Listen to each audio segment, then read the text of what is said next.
आज आपको पूरा नैनीताल दिखाता हूँ। मेरे पीछे भी देख लो, मेरे इधर भी देख लो। जो सफ़ेद सफ़ेद है वो बर्फ़ है, जो हरियाली है वो पेड़ है। बाकी अब आपकी मर्जी है। हाँ, और ये है समुद्र है जिसकी गहराई कोई नहीं माप पाया। आज शायद राहुल नापेगा, उसी के मूड पे इसने जैकेट निकाल रखा है।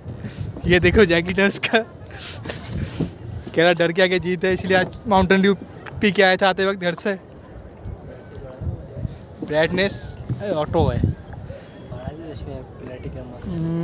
बस।